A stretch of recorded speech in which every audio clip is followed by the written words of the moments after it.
Kalau kamu cuma tahu nama cerita rakyat Nusantara yang masih terasa dekat hari ini, kamu baru dapat setengahnya. Bayanglah senja di tepi sawah Tegal, ketika embun masih menari di atas batang padi, dan lampu temaram di rumah Pak Marjo bergoyang di terpa angin utara. Ia duduk dengan kening berkerut, memandangi selembar kertas lusuh yang tak pernah ia buka sejak menikahi Ibu Sarti.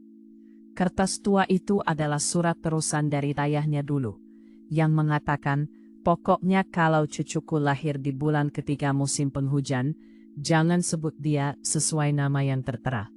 Sebut dia Jaka Tarub, atau bencana bakal datang. Pak Marjo tertawa getir sambil menaikkan kacamatanya yang pecah sudut kiri. 3 cucunya sudah lahir di bulan-bulan basah, tapi tak satu pun bernama Jaka Tarub, meski Ibu Sarti selalu menyelipkan doa pelindung saat menimang cucu-cucunya. Tapi sore itu cucu ketiganya yang baru berumur 4 hari, mendadak demam tinggi.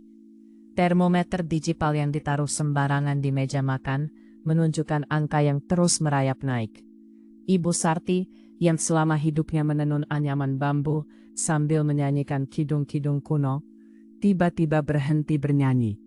Ia memegang kening si bayi, dan merasakan kulitnya panas bak besi yang baru ditempa. Dalam kegelapan kamar yang hanya diterangi lampu neon murah, suara azan maghrib terdengar sayup, tapi tak ada seorang pun yang beranjak berwudu. Malam itu Pak Marjo membuat keputusan. Ia mengambil kertas kuno itu dan membacakannya keras-keras di depan bayi, tanpa tahu arti doanya sendiri.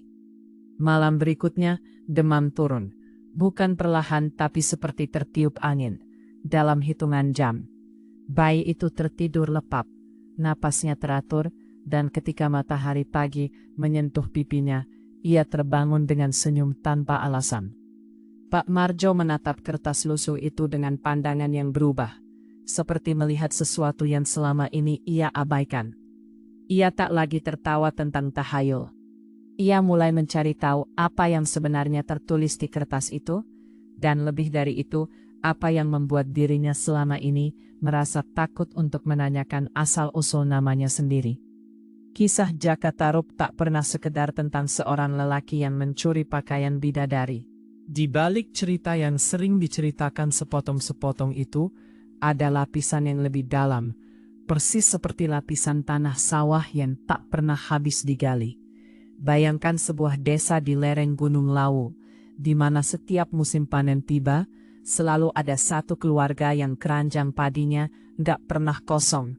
Padahal mereka tak pernah menanam lebih luas dari tetangga. Sementara yang lain panen gagal karena hujan yang tak menentu, keluarga itu selalu kebagian.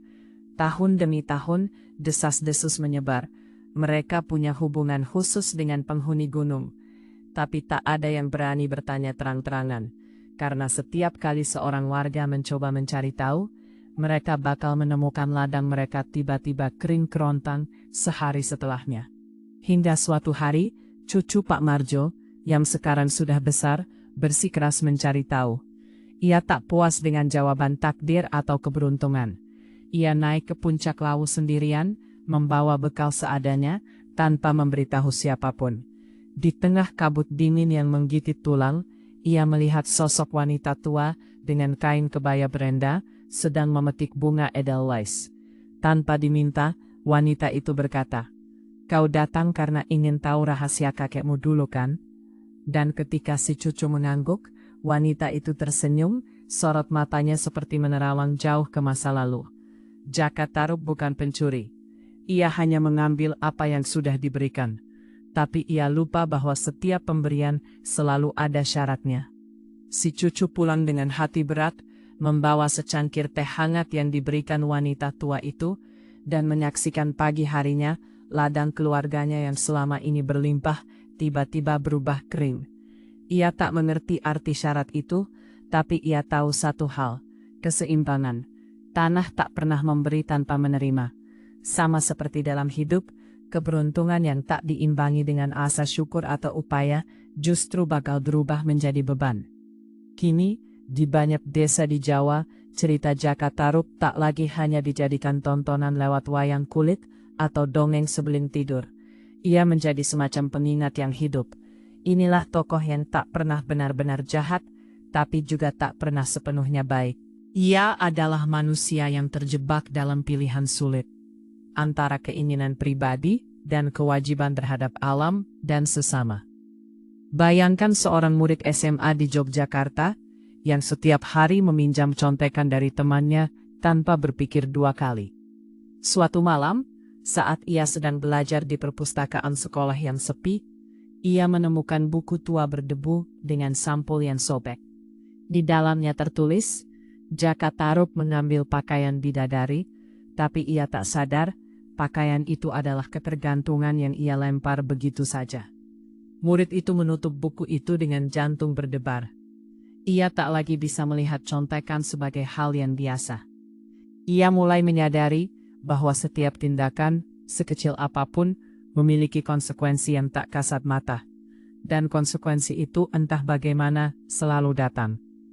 Di ujung cerita ini bayangkanlah sebuah kampung di Sulawesi yang tengah dilanda musim kemarau panjang. Sawah-sawah retak seperti kulit ular, dan warga mulai saling menyalahkan. Ada yang bilang tetangganya menyimpan air, ada yang bilang pemerintah tak becus. Di tengah keributan itu, seorang kakek tua bernama Laode bangkit dari kursi bambunya dan mengambil sebatang kelapa tua. Ia menusuknya dengan pisau tua, lalu menuangkan air kelapa ke tanah yang kering sambil berbisik. Dulu cerita tentang Tomanurung yang turun dari langit untuk membantu manusia, selalu diakhiri dengan pesan yang sama. Pertolongan tak datang dengan cuma-cuma. Manusia harus mau berbagi sebelum layak menerima lebih.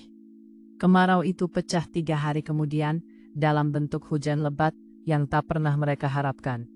Tapi hujan itu tak hanya membawa air, ia membawa ingatan. Ingatan bahwa setiap bencana yang terjadi tak pernah benar-benar kebetulan. Ia selalu datang sebagai pengingat, bakal apa yang telah kita lupakan, bahwa manusia tak pernah berdiri sendiri. Jaka Tarub tak pernah sekadar tokoh dalam dongeng. Ia adalah cermin yang disengaja dilemparkan ke tengah masyarakat kita. Ia tak pernah mengatakan, jangan mencuri pakaian bidadari. Ia justru menunjukkan apa yang terjadi ketika seseorang mencuri sesuatu, bukan pakaian, tapi kebebasan orang lain untuk memilih. Kebebasan alam untuk bernapas, kebebasan masa depan untuk tak tergadaikan. Kini, setiap kali anak-anak bermain di tanah basah usai hujan, atau ketika seorang ibu memasak nasi untuk anak-anaknya, atau ketika seorang guru menulis di papan tulis, itulah saat-saat di mana Jaka Tarub bagian mana yang paling mengubah cara kamu membaca ini.